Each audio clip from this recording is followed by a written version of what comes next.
dessas instituições foram particularmente mutiladas na sua condição de desenvolvimento acadêmico. Também ressaltar aqui, senhor presidente, que não há qualquer tipo de corte na área educacional. Não levem essa questão simplesmente como uma questão política, mas uma questão de sobrevivência daqueles que mais sofrem. Há muito tempo que essas isenções são feitas e agora, então, precisamos votar essa lei para que continuem as isenções.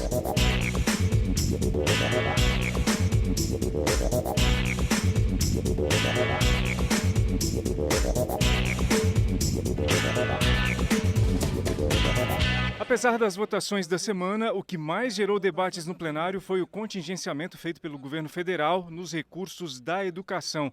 Deputados governistas defenderam a necessidade da medida e a oposição fez críticas aos cortes e obstruiu os trabalhos. 3 dessas instituições foram particularmente mutiladas na sua condição de desenvolvimento acadêmico. Quando essa situação foi denunciada, frente inclusive a um estranho pronunciamento do ministro de que ele contingenciaria recursos, bloquearia ou desbloquearia em função da balbúrdia que estava acontecendo nas instituições, depois de instruído sobre a inconstitucionalidade, a irregularidade, a improbidade do seu ato, ele volta atrás e produz uma emenda pior do que o soneto. Estende para todas as instituições federais um contingenciamento de 30% de recursos. Convém ressaltar aqui, senhor presidente, que não há qualquer tipo de corte na área educacional, e isso foi muito bem dito pelo ministro da Educação hoje no Senado Federal. O que há é contingenciamento. A oposição precisa entender sobre lei orçamentária e entender que o contingenciamento é natural em todo começo de ano para esperar a expectativa da economia melhorar, e economia essa que irá melhorar caso a reforma da Previdência seja aprovada. Então não há corte, o que há é contingenciamento. Esse contingenciamento será liberado tão logo a economia melhore. Extremamente preocupante a maneira, primeiro grosseira e evidentemente sem nenhum tipo de planejamento, que o presidente e o governo estão tratando o tema da educação. Essa declaração de um corte de 30% nos orçamentos das universidades, inclusive com a argumentação de que isso seria em decorrência da balbúrdia, das confusões que são geradas da universidade, demonstram um despreparo completo para poder tratar do tema. Se tem dinheiro público sendo utilizado de forma incorreta nas universidades federais, que se corrija. Para isso o presidente é eleito, para corrigir os erros. Mas me parece mais a tese de que no combate ao carrapato mata logo o cachorro. Uma hipocrisia a toda prova. Não vou entrar no mérito da discussão do contingenciamento feito pelo atual governo. O que eu posso dizer é que eu vi com meus próprios olhos o que aconteceu nas universidades federais ao longo desses anos de administração do PT. O PT que aqui, de uma forma hipócrita, vem falar de contingenciamento e corte de receitas na educação, foi o partido que mais cortou verbas na educação. Foi o que mais deixou mal estudantes que tinham viés. Entendo que o Brasil está vivendo um momento estranho na educação. Nós temos um ministro que se comporta de maneira inadequada, muitas vezes parecendo aquele valentão da escola. É um ministro que prefere dar vazão aos debates emocionantes, em vez de dar vazão aos debates que são realmente importantes, e por isso se envolve em polêmicas e aprofunda uma guerra ideológica. O ministro, primeiro, lança um ataque às ciências humanas, mostrando uma total incompreensão de mundo. um ataque à filosofia, uma ameaça de cortes, ele se lança a um debate feito nos grupos de WhatsApp de meus alunos de ensino médio. Você é de humanas, você é de exatas, isso é uma grande bobagem. Eu acho interessante a discussão que está aqui. Primeiro é o seguinte, tento enganar o povo. O que houve foi um contingenciamento. Contingenciamento significa o quê? Não tem dinheiro agora, quando tiver. Mas o que acontece? As Forças Armadas houve um contingenciamento de 47, houve 30 na educação, o que equivale a em torno de 7 milhões. Na época da Dilma, de uma paulada só, foi 10 bilhões. Aí ficam aqui, que nem um pampagu, toda hora falando isso aí, jogando pra galera.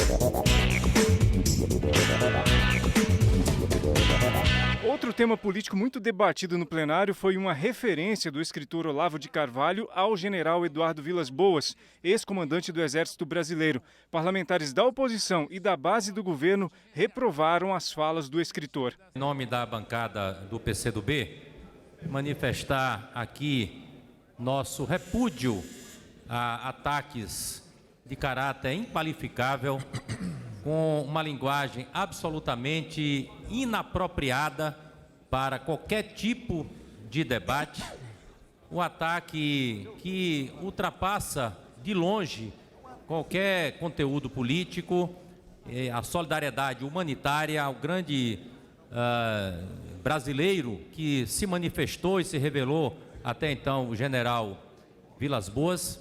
Ninguém pode ser atacado desta forma e há que se perguntar, a serviço de quê? De quem esses ataques estão? Não me parece que eles são graciosos. Nós temos que investigar. A quem interessa uma espécie de ruptura numa circunstância como essa?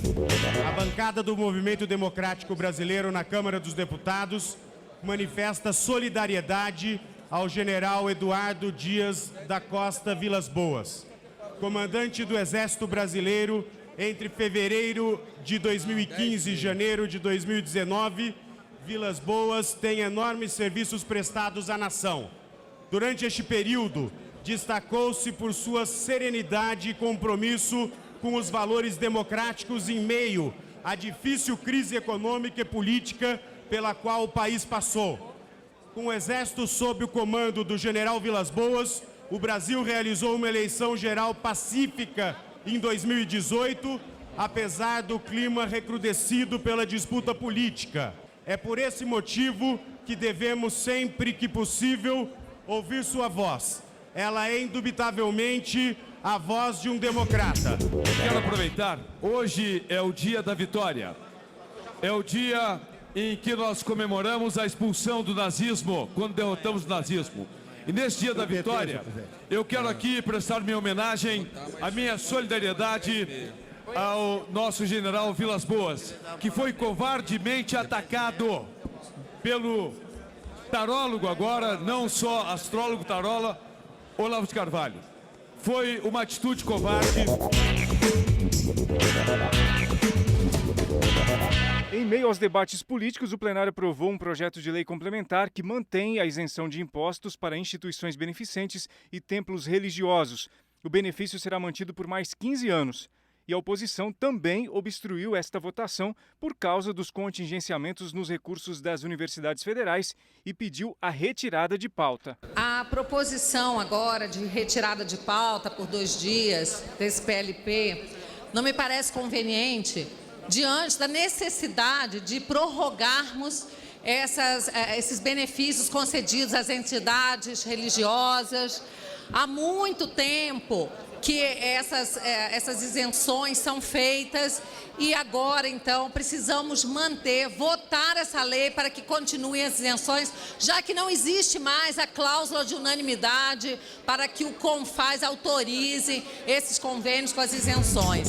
A minoria vai liberar, mas é preciso apontar que alguns partidos estão em obstrução, inclusive o PT, o PSOL, não com relação ao mérito da matéria, mas porque há uma tentativa de dizer que essa casa não pode caminhar com normalidade quando nós temos a retirada de 30%, em alguns casos mais do que isso, na Universidade de Brasília, por volta de 40% dos recursos para as universidades. Quero pedir, convocar os deputados, que assim como eu acredito no trabalho das igrejas de qualquer culto religioso, das santas casas e das associações beneficentes. Um país pródigo em dar isenções para tantas entidades, empresas, e agora o incentivo para igrejas, para santas casas, está sendo debatido. Eu entendo a posição política de alguns partidos de esquerda, mas não posso aceitar que esta posição política prejudique aqui as igrejas. O PROS agradece o apoio que tem sido dado ao projeto, encaminha contrária o adiamento e solicita aqueles partidos que estão em obstrução que entendam que esses benefícios eles só podem ser renovados junto ao CONFAS até o próximo mês, o mês de junho, é o prazo estipulado pelo CONFAS. Nós estamos há 3 semanas tentando votar esse projeto. Então, nós corremos o risco das Santas Casas, das Pestalozes, da ABBR e de tantas outras instituições, inclusive as igrejas católicas e evangélicas, serem prejudicadas em benefícios que algumas delas, inclusive, já tinham benefícios anteriores por causa dessa obstrução. O que eu peço neste momento, que além dos deputados virem ao plenário para votar, aqueles partidos que eventualmente estiverem em obstrução, e nós até entendemos o problema muitas vezes da obstrução e principalmente com essa questão da educação, que hoje há um questionamento sobre ela. Mas nós pediríamos nesse momento que, por favor, não levem essa questão simplesmente como uma questão política, mas uma questão de sobrevivência daqueles que mais sofrem, dos hospitais filantrópicos, das crianças que estão precisando 1 litro de leite, mas que muitas vezes não estão conseguindo ter porque tem que se pagar o ICM numa conta de luz. O texto que mantém benefícios fiscais para igrejas e instituições beneficentes foi aprovado e agora será analisado pelo Senado Federal. Os deputados e deputadas também aprovaram a medida provisória que transfere para o governo do Distrito Federal a junta comercial do DF. A MP também foi aprovada no Senado. Neste momento, gostaria de tecer loas e elogiar a iniciativa da Alemanha. Parabéns à Alemanha, que anuncia 160 bilhões de euros para universidades e pesquisa.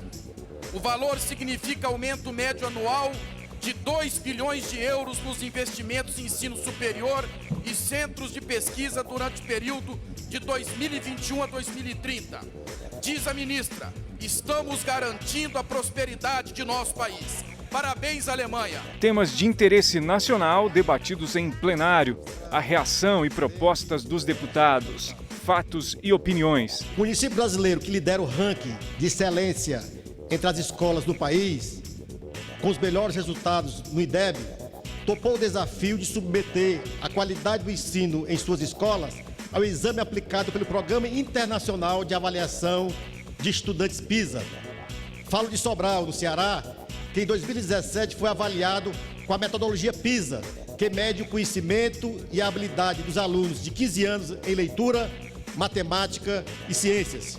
O resultado confirmou que Sobral continua avançando na direção certa e é um exemplo para o Brasil.